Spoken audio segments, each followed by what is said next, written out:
Even now, people talk about becoming a millionaire or becoming a multimillionaire, but it's very different making that in your business and making that on the top line. What's the disconnect? Where is it all going wrong? Our lifestyles ratchet up extremely quickly to match what we see in our bank accounts. So while our lifestyle will amplify very quickly to the money that we see flowing in, when the money slows down, we're not going to ratchet back our lifestyle, and then the gap happens. James Clear says, don't swim upstream. Just set up your environment so that it's conducive to the goal that you want to achieve. So whether it's fitness, whether it's finances or whatever. And that's what I love about Profit First, sets up that environment. The reason I call it the money habit is we need to do something that triggers a habitual response to drive the outcome we want.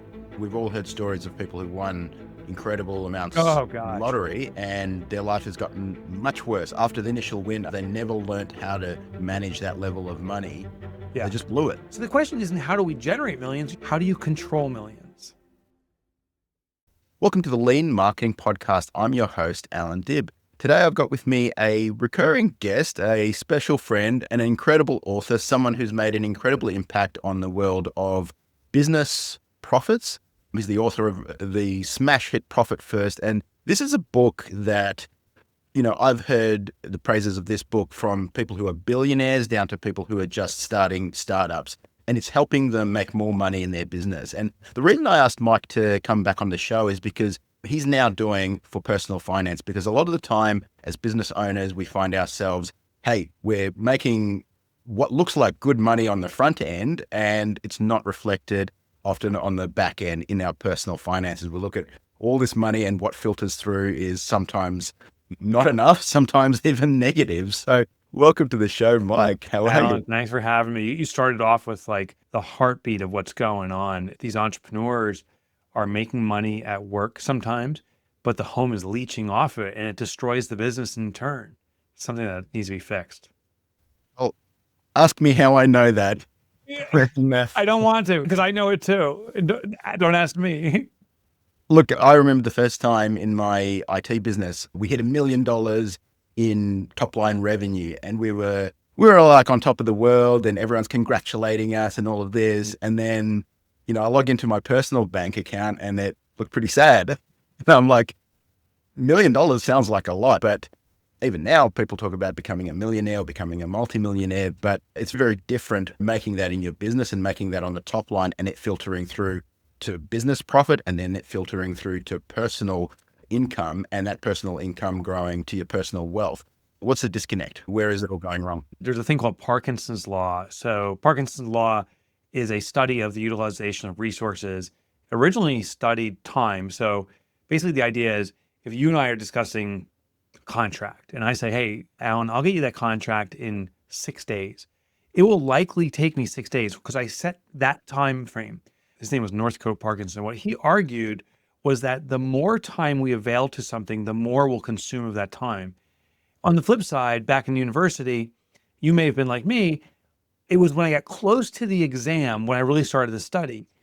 And I would argue, I'm really great at cramming, but the reality is everyone's great at cramming.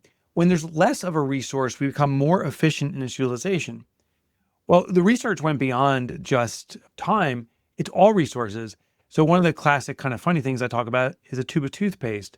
Just watch when you consume toothpaste, a brand new tube, how much you use, but when you have an empty one, the lengths will go through to keep extracting value or toothpaste from it. Well, money falls in this same category of Parkinson's law. Here's what's uncanny. When your business was growing and you hit that $1 million in revenue, chances are, like most entrepreneurs and myself included, you were logging to your bank account and seeing more cash coming in, more deposits, and they were growing. But at the same time, you're like, oh, we can invest in growing the business more. I can hire that tech. I can get those in-house servers or whatever it is. And so as we see more cash flow, we immediately see more spend opportunity and the money disappears. It's so subconscious. It's such a natural behavior that we're like, where's the money going? I had it yesterday and it's gone today. But this is true for our bank account. Our lifestyles ratchet up extremely quickly to match what we see in our bank accounts. What's interesting, on the opposite side of Parkinson's law is this thing called loss aversion. And loss aversion is once we possess something, we have an aversion to losing it. So while our lifestyle will amplify very quickly to the money that we see flowing in, when the money slows down, we're not going to ratchet back our lifestyle, And then the gap happens. And that's where debt comes on board and people go out of control. So the funny thing is what you experienced, what I experienced, what most entrepreneurs experience is they're not managing money well. It's because that's wired into us that way. But there are simple ways to use our wiring and optimize it with little tweaks so that we never have that experience again.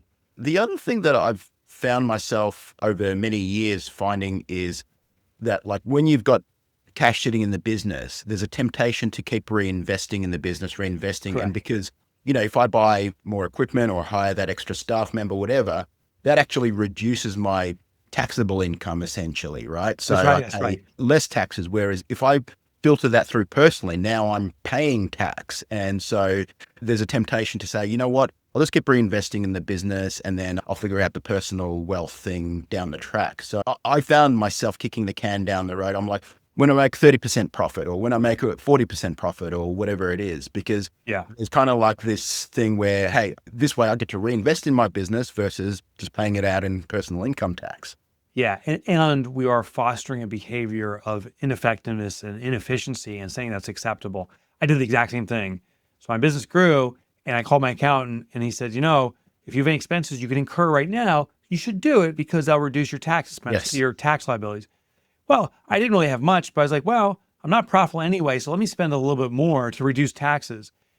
But what I was doing was I was growing by diversifying, saying, well, we can add this equipment, we can add these services, we can add these products, and next year I'll be more profitable. But the reality is the more diverse we are as business owners in our offering, the more diluted we are. I literally, right before this, had a call. I invested in a company that sells window coverings, and they do $3 million in window coverings. I thought, as I was talking to him, I said, well, let's go through the numbers. And he goes, well, 1.8 window coverings. I'm like, well, hold on, 1.8, where's the other 1.2? He goes, well, we also do garage renovations and we do cabinet installations. I'm like, oh my God.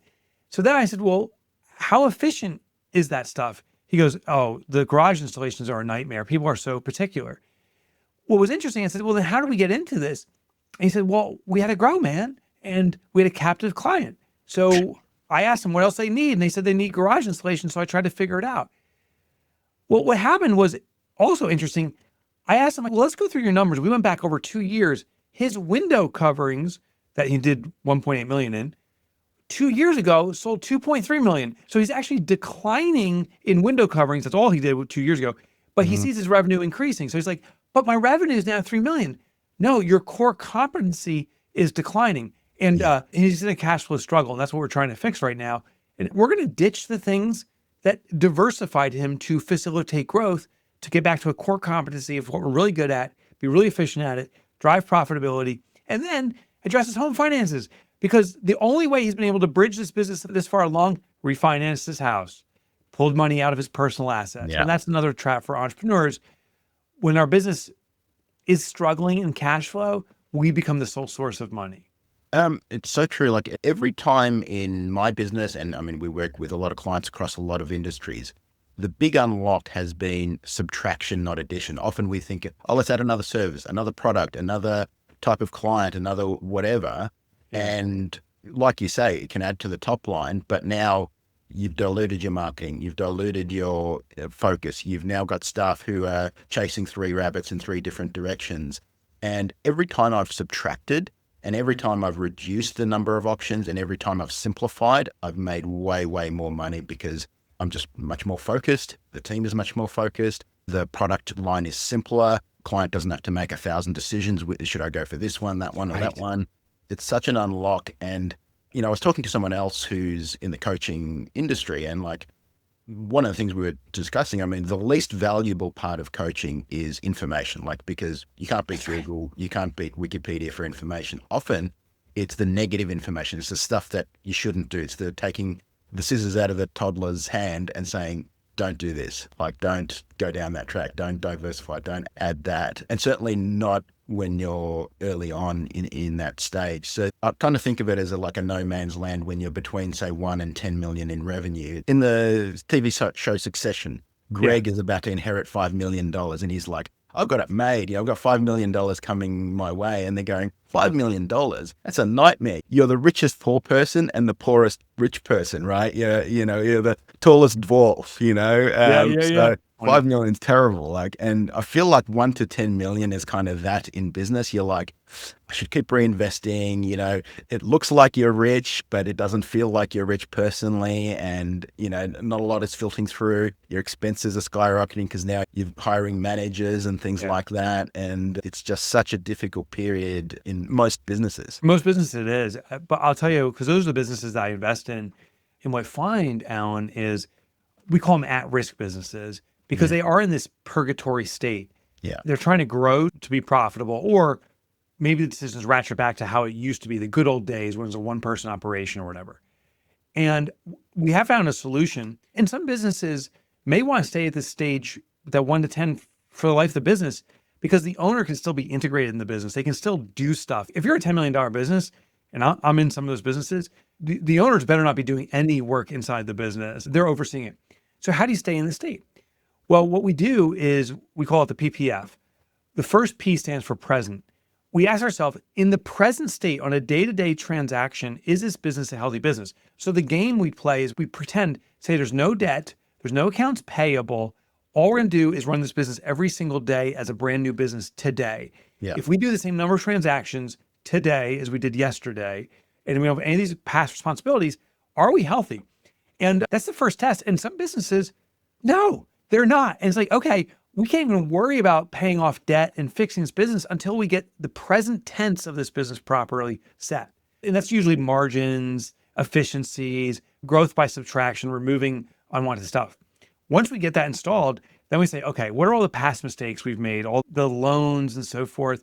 And a lot of these businesses that I'm in, my God, they have credit card debt, which is ridiculously expensive. They have even payday loans, factoring, stuff that's hammering them. We're like, okay, we got to get our hands around this debt. And we have strategies to do that. We reduce our debt. And then we have to be so successful in the present that we can pay back for the sins of the past. So we got to make super margin. And the only way to make super margin is to be elite in your market. I consider like an Olympian. No one knows the silver medalist. Everyone knows who won the gold. And the gold medalist won by 0.01 seconds. So you don't have to be radically better. You just have to be notably better, AKA the best. And when you are, you can dictate a gold standard as opposed to silver, bronze, or the no-namers. So we elevate the business in their category by refining their category, get them very efficient and good at it, build the reputation there. And now we can charge margins that will help us cover off the past debt. Only once the present's strong, the past is being taken care of, do we start thinking about the future? Is it growth? Do we want to just have a joyride and we're having a lifestyle that we like? But most entrepreneurs simply say it's all about the future and the past and the present will fix itself. And it just won't. Yeah, I agree. So profit first at a very high level overview is we're setting up business bank account that collects, you put money in for taxes. So you're not freaking out at tax time. You're putting away, money for payroll. You're putting away money that you're going to pay yourself. You've got money that for subscriptions and bills that you have to pay, software, all of that sort of thing. And so that way you've kind of got things organized. You don't have this one bucket that you're just drawing from that looks, very tempting to just pull from anytime you want to buy a new toy or whatever. Have I got that roughly right? Or Yeah. It's at the bank level, as you said, and it's the envelope system effectively, but it's been translated to banks. I think the mistake people make is they say, well, I can just do this on a spreadsheet. You could, but you won't enforce it. Because the other part of profit first is it's a behavioral intercept, meaning it's where you naturally go. So whatever your natural path is, we must put something in there that interferes it and drives us to where we want to go. My saying is, don't change your habits. That's very hard to do. Channel your habits. And I know, Allan, you're an exercise freak. I'm trying to keep up with you. And so I'm like Allan Dib standard, which is like near impossible. So it's true though. It's true, man. I saw you flex it out. I was like, damn. You and I are going to a pool party in Nashville. I'm afraid when you take your shirts off, everyone's like, what the hell's going on? I'm like, oh. And then my belly now I'm going to be rolls out. self-conscious. But here's what I did, because I want to be committed to exercise like you are too. What I did, and I did this years ago, and I've reinstituted it. I put my sneakers on the toilet seat in my bathroom. The reason I do that is it's very easy for me to say, I'll skip the workout today. But when I wake up, the only way now to use the toilet, which I always do, is to grab my sneakers. It's the intercept I need to say, no excuse, get back down, walk down to the gym and get the exercise in today. And I've been, pretty religious about it, 5, 6 days a week, never less than 5. And it's been transformative. Before, I used to try to use discipline. And that's what people try to use their finances. They're like, I'll just do it. No, you won't. You'll fall back to your old ways. You're human. We're all human. So we do this at the bank because most people log into their bank accounts to see how much money they have. Yeah. Now, before you spend a dime, you know what money is allocated to what purpose. Yeah. So discipline is you're trying to slay the dragon every day, and that gets old, that gets hard, man. And so you're removing the dragon. So you don't have to slay it every day, right? So it's setting up your environment. James Clear says, don't swim upstream, just set up your environment so that it's conducive to the goal that you want to achieve. So whether it's fitness, whether it's finances or whatever. And that's what I love about Profit First, sets up that environment. You automatically, how much is allocated taxes. You don't have to think, I'd better transfer some for taxes. Oh, well, maybe I might use it for something else. I might buy this machine or a laptop or whatever. Right. So now you're essentially doing something similar for personal, right? So you've got a new book coming out soon, and this is essentially to set up your environment for your personal wealth and your personal finances. So you're not having that situation where your business is doing okay, but now your personal finances are struggling because, again, you haven't set up some of those disciplines and some of that environment. That's exactly right. Now, the book is called The Money Habit. And the reason I call it The Money Habit is because to James Clear's point, to your point, is we need to do something that triggers a habitual response to drive the outcome we want. Well, here's how The Money Habit came about. I got a call from a business owner who installs garage doors. He did Profit First. He goes, my business is profitable. And he goes, I've actually found a way to do this for myself at home, and my life is profitable. But there's a bigger problem financially going on with my business than I've ever thought of. And I'm like, what could it be now? He goes, it's my employees.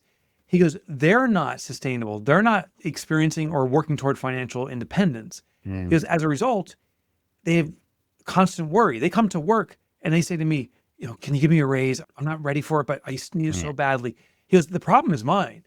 And if I can't afford them a raise, if they can go elsewhere and get more money, they have to, and they will. And if they can't get money anywhere, they're not worried about doing the garage door installation. He says they're worried about bringing home enough money to pay the mortgage. That's their focus. So he goes, their worry is my worry.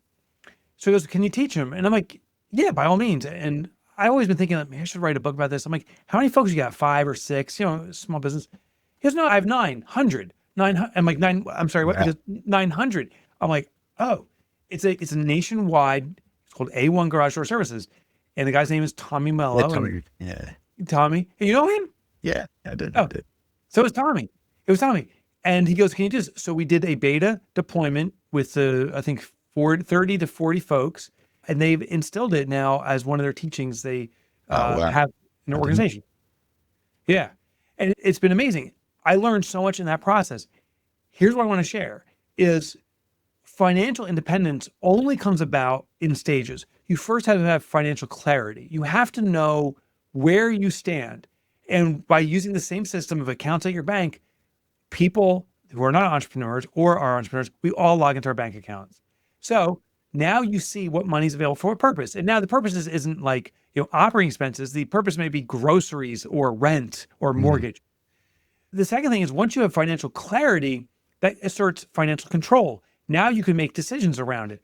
I'm not saying you're going to make decisions that make you feel good in the moment, like all of a sudden you're rich, but with clarity, you do have control. So one example is one of the people I was working with was concerned they couldn't pay their mortgage. They were always against the wall. And I said, okay, is that your biggest financial concern? They said, yes. I said, okay, here's what we're going to do. We're going to set up only one account to get started. We're going to call it mortgage. And every payroll check, you're going to put enough money in to ensure that at the end of every month, your mortgage is always covered. And they said, great. I said, how does it make you feel? They said, great about my mortgage, but I can't do other things. I said, well, what can you do? They said, I can't go to dinner every night. I said, that's called financial clarity. And now you have the decision. Is going out to dinner every night more important than covering your mortgage? They said, the mortgage is more important. I said, okay. Now we know we have to throttle down something. But before it, because it's all blended, you actually don't know where the money's going. So with clarity, they have control. And with control ultimately comes financial independence. they also have the choice to say, I want to go to dinner every night and I want to pay my mortgage. The only way for me to address this is by addressing other costs or by increasing my income. So I have to work harder or work differently in some capacity. But they need that clarity without it was all cloudy. Hey, it's Allan here. Ready to dive deeper into today's marketing insights? Head over to leanmarketing.com/podcast to get a full summary of today's episode, including all of the resources mentioned. Go to leanmarketing.com/podcast. Now back to the show.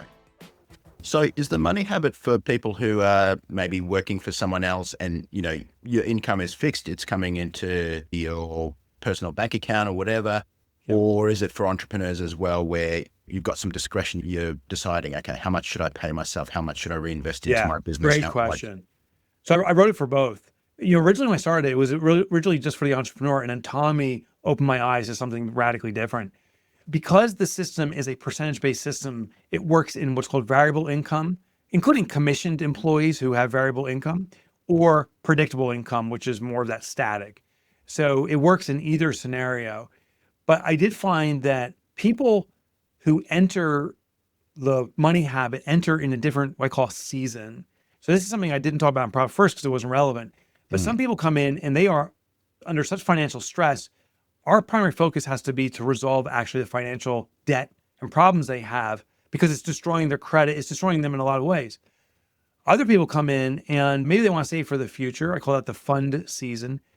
And some people come in what I call the activate season, meaning I want to spend more right now deliberately than I'm making because it's important for my life experiences. And historically, that used to be, retirement.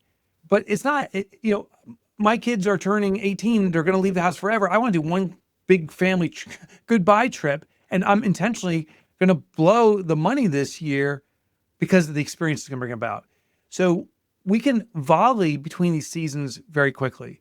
The other thing I want to point out as you're saying that is, one thing that was interesting. I'm working with one of these individuals. They happen to be an employee at Tommy's company. And he says exasperatedly, he goes, gosh, if I could just win the lottery, that'd fix everything. I'm like, I get it. And kind of like your $5 million story, I looked it up and the average lottery win was $2 million. So I said, hey, how would it feel to win 2 million? He's like, game changer. I said, great. I said, most people take it in installments over 20 or 40 years. Would you take it in installments or would you want it all in one shot? He's like, probably installments because I'm not that disciplined. I said, okay. I said, I want you to know something.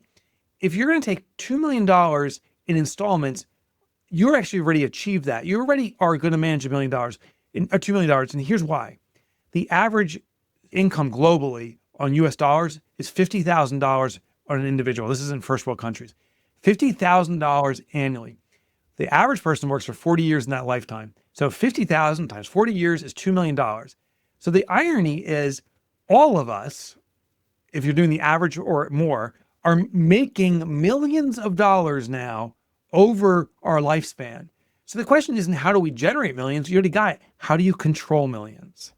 It's so true. And I mean, we've all heard stories of people who won incredible amounts lottery and their life has gotten much worse. After the initial win, okay, they bought the crazy stuff, the crazy house, gave it all away, but because they never learned how to manage that level of money, they just blew it. Like I saw a TikTok the other day and it really hit. It said, imagine I clicked my fingers, I gave you the perfect body, the body of your dreams, you're muscular or whatever. Yeah. Would you know how to maintain it? How long would it stay that perfect body, Oh, that's such a good example. Isn't it incredible? Like, would you know how to eat? Would you know how to work out? Would you know how to whatever? So, you only get to keep that stuff once you've got the skills. And once you've got the skills, you'll get to there. So what's so funny is I've done this too. I watch someone else that's blown their money, someone successful. I'm like, if I had that money, I wouldn't screw it up. Yes. And that's a total lie. I think it's true.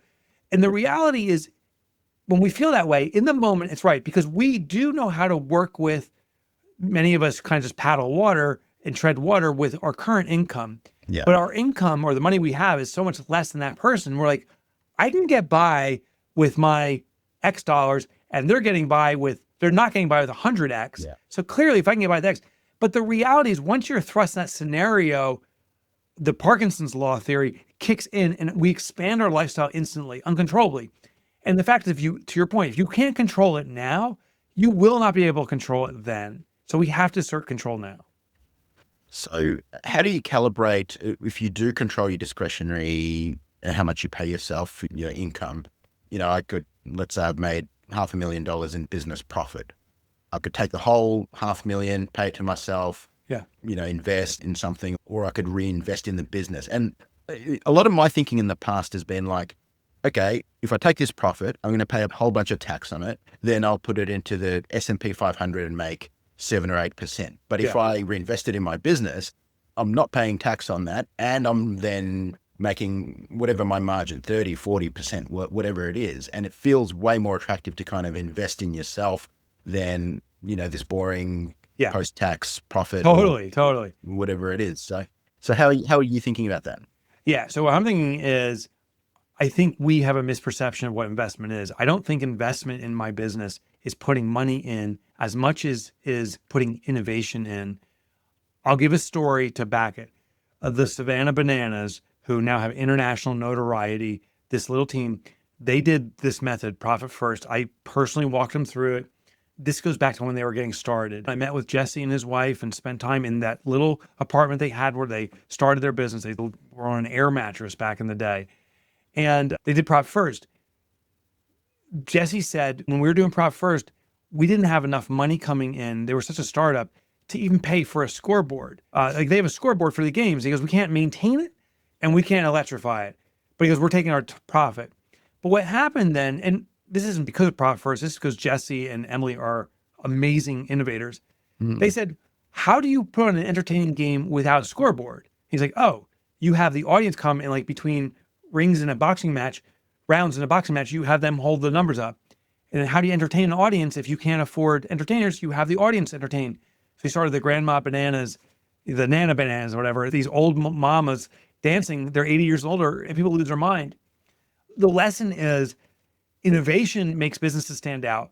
And Savannah Bananas is so massive now, they are selling out in the US, American football stadiums, because baseball stadiums are too small. I mean, this place is bigger than national Major League Baseball leagues, teams. The point is innovation. So going back to your question, $500,000 in your business may not yield a 10 times return. It rarely does. It usually is a 1 times return because we do more of what we do. Like, oh, we're going to do 500,000, hire more people, run some ads. But if I say, if I'm not putting money in, how do I get people on board? How do I get new customers? Now I got to start thinking out of the box.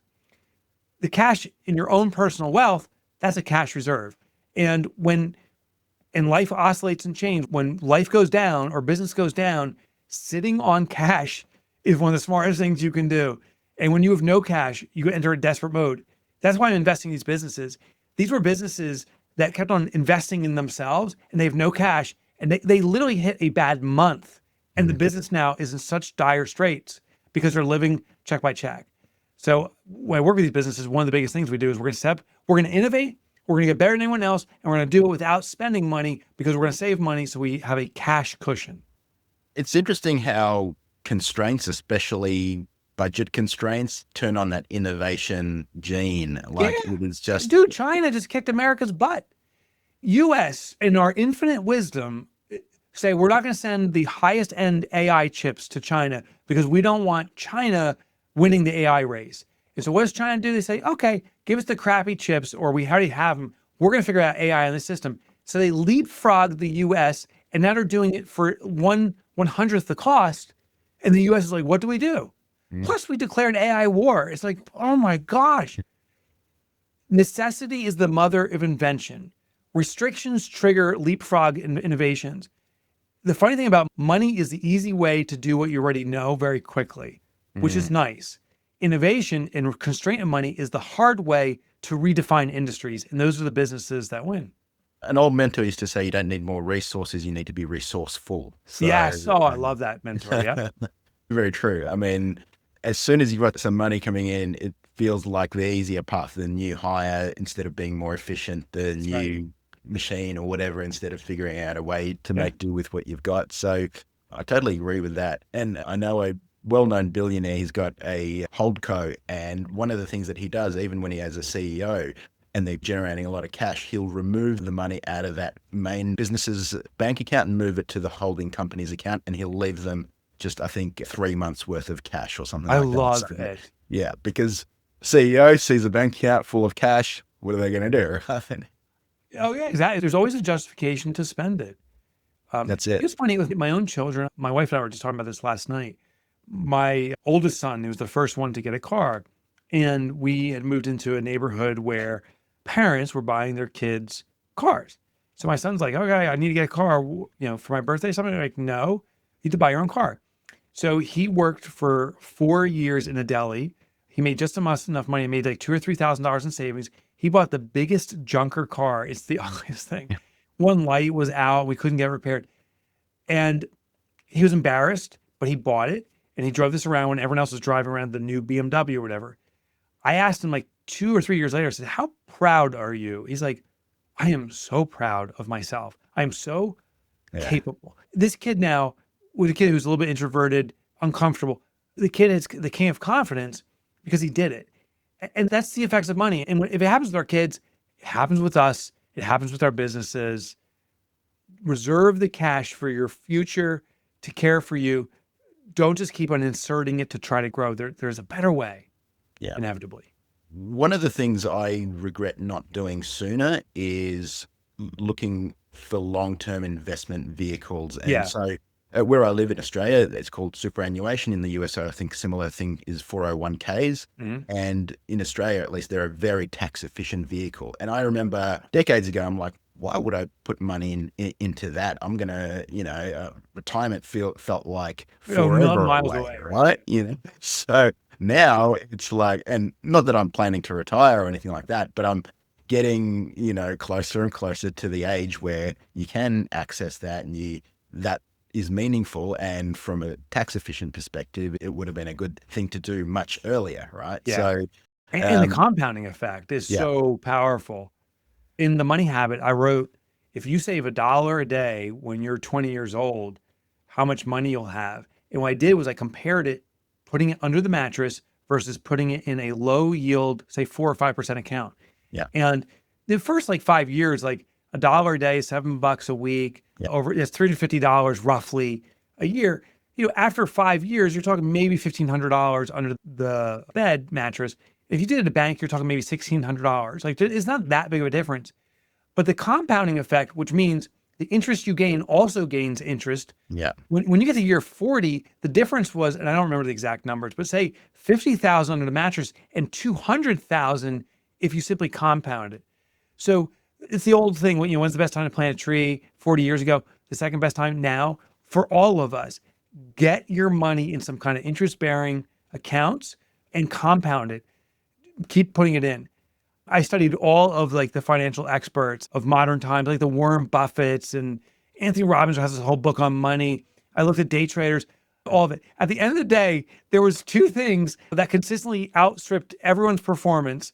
Was one, compounding. Second was dollar cost averaging, meaning every day, just keep putting money in. It doesn't matter how the stock market's doing. If it's up or down, put it in those index funds. Index funds are the best funds for the average person. Yeah. Actually, most day traders, I think it was only about 2% of day traders ever beat index funds. That gives you a good hint. Just keep putting $1 a day or whatever you can afford into an index fund or some other interest-bearing account if you feel more conservative. And it doesn't matter where it is, just keep doing it. And those things, compounding and dollar cost averaging, meaning just keep participating no matter what, has yielded the best returns for people by far. All right. So let's say we're all convinced the money habit's the way to go. Yeah. Practically, how do I get started? How do I get implementing? Obviously, we need your book. Read the book. It will serve you. Available at your favorite bookstore.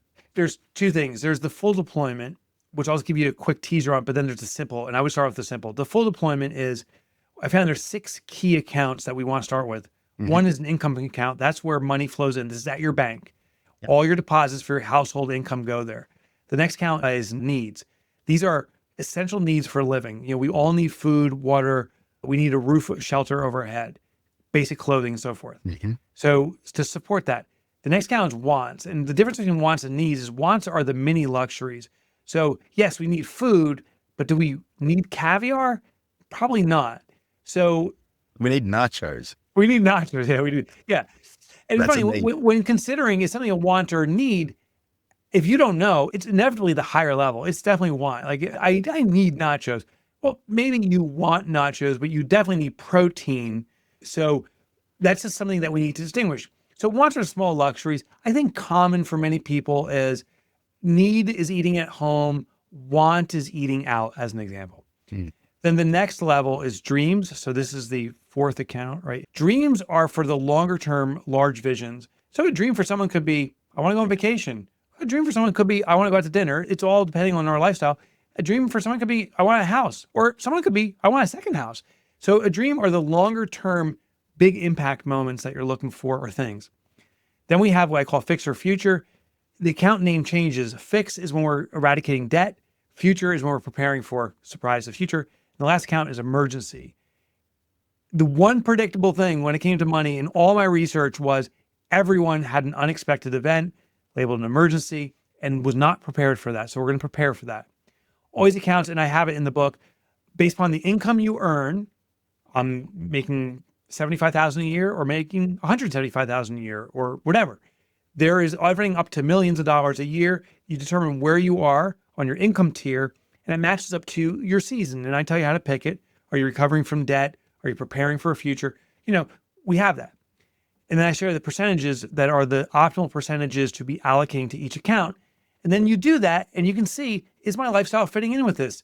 And if it doesn't, what changes am I willing to make in my lifestyle? Or if I'm not willing to change my lifestyle, am I willing to compromise a different component of my life? But that's the advanced stuff. Like that for some people, it took months to get there when I was helping them. There's one thing you can do overnight that's the game changer, and I already revealed it, but this is how you go about it. Ask yourself right now, every morning when I wake up or every month, what is the thing that I think about most financially? What do I worry about most? Do I worry about the mortgage? Do I worry about the rent? Or what do I wonder about? Do I wonder if I can go on vacation this year? Can we really afford it? What is the thing that you think about most financially? Whatever that thing is, only set up one account at your bank and name it that. So if I worry about paying my mortgage, I'm going to set up an account that says mortgage. If I'm wondering, can we afford to go on a nice vacation this year? I'm going to set up an account that says nice vacation. Then determine what's the amount you need. If it's a mortgage, perhaps every month, a vacation, maybe it's this year, but how much money do I need when that event happens, when that bill is going to be stroked? How much do I need that moment? Then you back calculate today and you start slicing up every paycheck, the proper amount to cover that.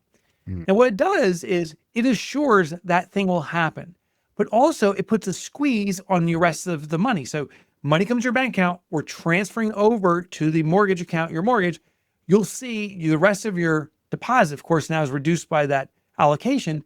Can you live off of that? Or are you willing to live off that? Same thing with my vacation. I allocate money toward vacation. I see the net of now what's available from my income, and I have to make decisions. Can I live the rest of my lifestyle this way? And sometimes it's like, yeah, everything's fine. Other times it's like, oh, I'm living a little too large in these areas. Or maybe in some cases, I'm not living large enough. Like I just have money piling up and it's great. The day I die, I'll be the richest person in the graveyard, but I'm not living life now. And so by saying just one account, you start bringing, I call it a clarity account. You start bringing clarity to how your money's working. And then it's just natural over time to open additional accounts and really step into the full system. I'm a bit of a freak for Reddit, someone. I love Reddit. Yeah. A bit of a geek, but one of my favorite subreddits it's called Fat Fire. So FIRE stands for financially independent, retire early. And Fat Fire is like doing it at a large level. And often one of the most common conversations in Fat Fire is, hey, we've got a net worth of $15 million. We've got, monthly expenses like this, that, and the other. And they've built up a massive reserve of wealth or whatever, and they're scared to spend money. Like they haven't developed the skill of how do I allocate and spend money. So they're worth sometimes $40, $50 million. And I'm like, I hate the business I'm in, or I hate the role I'm in or whatever, but I'm kind of worried about retiring or whatever. And, a lot of people will come in there and go, bro, like, just from interest, you're going to be making. Yeah, you're going to make it. Yeah. So, but there's two things that happen. So I looked into this too. It's the Ebenezer Scrooge syndrome. Yes. Is that we get so into a routine habit of preserving that we go into, well, I just need it for one more day. Just one more day of this, and then I'll be fine. Well, that day comes and you're like, just one more day tomorrow. And it's this forever tomorrow syndrome, and it becomes so wired into us. So of course I share the extreme story. I can't remember the person's name. He was a British guy who's the source of Ebenezer Scrooge. He was worth, in today's standards, hundreds of millions, Mm, but he was eating rotting, spoiled food because he didn't want to pay for food. He was pulling out yeah, the garbage and stuff. This, it's a mental disease ultimately. yeah. But another story is I'm in a group of entrepreneurs that we started meeting almost 30 years ago now, and we meet every year. We decided to be a group into perpetuity. It was 100 of us. And some of these business, there's some very successful businesses that people listening to the show, they'll know those companies. One of the guys stands up and he goes, "Yeah, I just surpassed $100 million in wealth." And he goes, "And I've never felt so scared in my life." He's like, "I'm so afraid of losing it. All of a sudden people are popping out of the woodwork saying they're my cousins, they're my friends. I owe people." He goes, "I don't trust people because I don't know if people are trying to be my friends because they want access to something outside Mm, of me and they yeah. want access to my money or my influence or network. And I can't even trust people anymore." He goes, "It's been terrifying." He's like, "I always wanted to be financially independent." And he goes, "Now I'm financially trapped." It was shocking. And there are ways to navigate that, but it is also a real challenge. So that's common too for some people.